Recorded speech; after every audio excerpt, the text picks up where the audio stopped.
अस्सलाम वालेकुम students, I am Nimra Arif. हम डिस्कस कर रहे हैं unit number 7 properties of matter. आज हमारा लेक्चर नंबर 7 है और टॉपिक का नेम है प्रिंसिपल ऑफ फ्लोटेशन।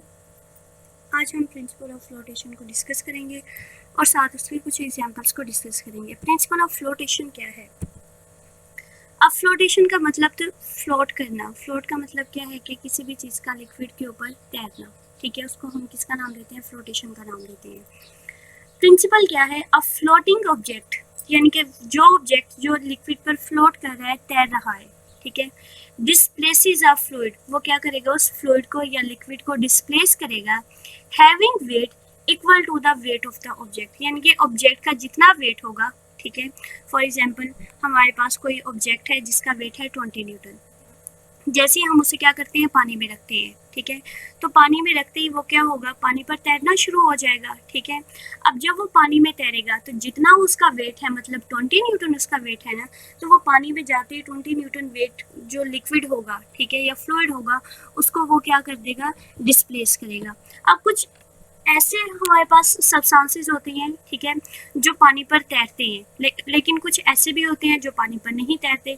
जैसे कि अगर आप लकड़ी को देखें, ठीक है, लकड़ी पानी पर तैरती है, लेकिन अगर आप छोटा सा भी पत्थर क्या करते हैं? पानी के अंदर डाल देते हैं, ठीक है, तो वो पानी में नीचे डूब जाते हैं, बल्कि पानी पर तैरता नहीं है। उसकी भी रीज़न है। उसकी रीज़न क्या है? उसको हम एक्सप्लेनेशन में देखते हैं आगे। When an object floats in a liquid, जैसे कोई ऑब्जेक्ट लिक्विड पर फ्लोट करता है, an upthrust acting on it, ठीक है, एक अपथ्रस्ट क्या करती है? उसके ऊपर एक्ट करती है। हमने न्यूटन का थर्ड लॉ पढ़ा था कि हर एक्शन का एक रिएक्शन है, ठीक है। जैसे कि अगर हम बुक को क्या रखते हैं? टेबल पर रखते हैं, तो बुक का जो वेट है वो डाउनवर्ड क्या करते हैं? एक्ट करता है, ठीक है। और टेबल रिएक्शन में क्या करते हैं? उसे अपवर्ड की तरफ मूव करवाने की कोशिश करते हैं। दोनों फोर्सेज इक्वल होती हैं और वो क्या हो जाती हैं? बैलेंस हो जाती हैं। इसी तरह से जैसे ऑब्जेक्ट को हम पानी में डालते हैं, ठीक है, उसका जो वेट है वो डाउनवर्ड मूव करता है, लेकिन वाटर की एक फोर्स होती है जिसको हम नाम देते हैं अपथ्रस्ट फोर्स का, वो उसे क्या करती है? ऊपर की तरफ उसकी एक्ट करती है, and equal to the weight of the object. और वो जो अपथ्रस्ट फोर्स एक्ट कर रही है वो किसके इक्वल होती है? जितना ऑब्जेक्ट का वेट होता है। In case of a floating object may be partially immersed, अगर कोई ऑब्जेक्ट जो है वो पानी में तैर रहा है, आप देखेंगे कि वो पार्शियली, यानी कुछ हिस्सा उसका पानी में डूबा हुआ होता है, ठीक है, और कुछ हिस्सा पानी के क्या होता है? ऊपर होता है। The thrust is always equal to the weight of the fluid displaces by the object. Object जो है वो जितना फ्लूइड को डिस्प्लेस कर रहा है, अब thrust उसके फोर्स उसके वेट के इक्वल होगी। This is the principle of flotation. ये क्या है? प्रिंसिपल है फ्लोटेशन का। कंडीशंस फॉर फ्लोटिंग बॉडीज, कुछ कंडीशंस है फ्लोटिंग बॉडीज की। नंबर 1, अ ऑब्जेक्ट सिंक, एक ऑब्जेक्ट है जो डूब जाएगा। अब वो डूबेगा कैसे? If its weight is greater than the upthrust of the liquid, अगर बॉडी का जो वेट है, ठीक है, वो लिक्विड की अपथ्रस्ट फोर्स से ज्यादा है। लिक्विड की जो अपथ्रस्ट फोर्स है वो 20 न्यूटन की है, ठीक है। ऑब्जेक्ट का जो वेट है वो 40 न्यूटन है, ये 30 न्यूटन है।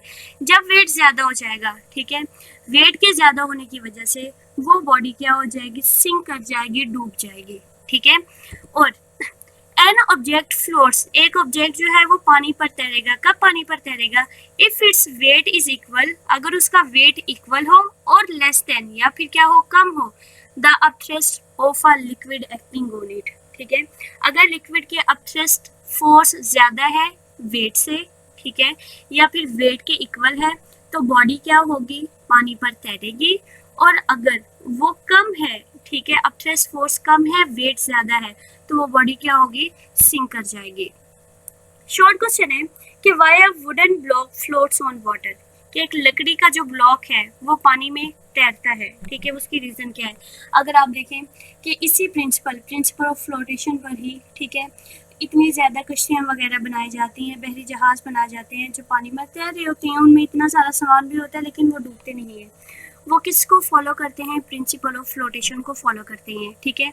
वो उतने वेट का ऑब्जेक्ट बनाते हैं कि जो वाटर की अपथ्रस्ट फोर्स है वो ज़्यादा रहे, वो कम ना हो, क्योंकि जैसे ही अपथ्रस्ट फोर्स कम होती है, वेट बढ़ जाता है, तो जो चीज़ भी होगी वो पानी में डूब जाएगी। When a wooden block floats on water, it is because, उसकी रीज़न क्या है?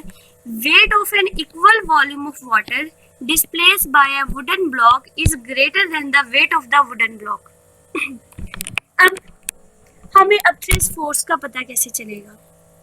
ठीक है, वो क्या कहते हैं अपथ्रेस फोर्स हम कैसे देखेंगे? Weight of an equal volume of the water displaced by a wooden block, wooden block ने, ठीक है ना, जितना पानी को क्या किया है, डिस्प्लेस किया है, जैसे ही वो अंदर जाएगा, ठीक है, वुडन ब्लॉक पानी के अंदर जाता है तो वो पानी को डिस्प्लेस कर देता है ना, ठीक है, उसको हटा देते हैं, तो जितने पानी को डिस्प्लेस कर रहा है उस पानी का हम क्या लेंगे, वॉल्यूम लेंगे, सॉरी वेट लेंगे। अगर वो वेट, ठीक है, वुडन ब्लॉक के वेट से क्या हो जाए, ज्यादा हो जाए, तो क्या होगा कि वुडन ब्लॉक जो है वो पानी पर तैरना शुरू कर देगा, ठीक है, कोई भी चीज जो है। अब वुडन ब्लॉक का वेट क्या है, कम होता है, लेकिन पानी की अपथ्रेस फोर्स क्या होती है, ज्यादा होती है। इस वजह से जो लकड़ी के ब्लॉक्स होते हैं वो पानी पर तैरते हैं, ठीक है। और अगर हम उसकी जगह कोई आयरन की चीज़ देख लेते हैं, ठीक है, आयरन जो है उसकी डेंसिटी ज़्यादा होती है, डेंसिटी ज़्यादा होने की वजह से, ठीक है, अगर हम इक्वल वॉल्यूम आयरन का लें और इक्वल वॉल्यूम वाटर का लें तो वेट जो है वो आयरन का ज़्यादा होगा, वाटर का कम होगा, जिसकी वजह से वो नीचे डूब जाती है। इम्पोर्टेंट शॉर्ट क्वेश्चन है कि explain how a submarine moves up the water surface and down into the water surface. जो सबमरीन्स है, ठीक है, जिसे नेवी इस्तेमाल करती है, वो पानी के अंदर भी मूव करती हैं, ठीक है, और पानी के बाहर भी। अब वो पानी के अंदर कैसे जाती हैं, पानी के बाहर कैसे जाती हैं, उसको हमने एक्सप्लेन करना है। A submarine travel over as well as under water. वो पानी के ऊपर भी ट्रैवल करती है, जब पानी के ऊपर ट्रैवल करती है तो वो एक जहाज़ की तरह, ठीक है, बहरी जहाज़ की तरह, उसके साथ साथ वो पानी के अंदर भी ट्रैवल कर सकती है। It works on the principle of flotation. वो प्रिंसिपल ऑफ फ्लोटेशन के पर ही वर्क करती है। A submarine floats over the water when the weight of the water displaced by its volume is greater than its weight. ठीक है, वही बात कि सबमरीन ने जितना वाटर डिस्प्लेस किया है उसका वेट ज़्यादा होता है, ठीक है, और सबमरीन का वेट क्या होता है, कम होता है। सबमरीन के वेट कम होने की वजह से सबमरीन जो है वो पानी के ऊपर फ्लोट करती है। Under this condition it is similar to a ship. वो क्या होती है, शिप की तरह होती है। And remains partially above water surface, ठीक है, और वो हाफ जो है वो वाटर सरफेस के ऊपर होती है। It has a system of tanks. ये तो था कि वो ऊपर होती है, ठीक है, अब वो अंदर कैसे जाती है। It has a system of tanks. इसमें ना टैंक का सिस्टम बना होता है, इनके बड़े बड़े टैंक्स होते हैं, which can be filled with and emptied from the sea water. जो क्या करते हैं, सी वाटर से फिल कर लेते हैं या फिर उसे एम्प्टी कर लेते हैं, खाली कर लेते हैं। When these tanks are filled with sea water, जब हमने पानी के अंदर जाना होगा तो हम क्या करेंगे, उन टैंक्स को सी वाटर से फिल कर लेंगे। जैसे ही टैंक को सी वाटर से फिल करेंगे, weight of the submarine increases.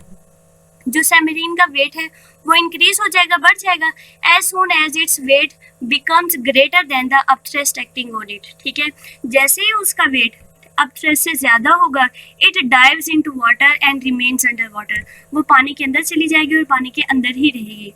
To come up on the surface, surface पर आने के लिए the tanks are emptied from the sea water. Tank को क्या करते हैं, सी वाटर से खाली कर देते हैं, ठीक है, उनमें से पानी निकाल देंगे प्रेशर के जरिए। जब पानी निकालेंगे it becomes lighter than the upthrust acting on it. वो क्या होगी, हल्की हो जाएगी। Start floating on the surface of water, और वो वाटर की सरफेस पे फ्लोट करना स्टार्ट हो जाएगी। देखिए ये सबमरीन है, ठीक है, ये पानी के अंदर है। इस तरह से ये सबमरीन क्या है, हाफ पानी के अंदर और हाफ क्या है, बाहर है। यहाँ पर वो क्या कर रही है, फ्लोट कर रही है, ठीक है। फ्लोट करने की रीज़न क्या है कि वाटर की अपथ्रस्ट ज़्यादा है और उसका वेट क्या है, कम है, ठीक है।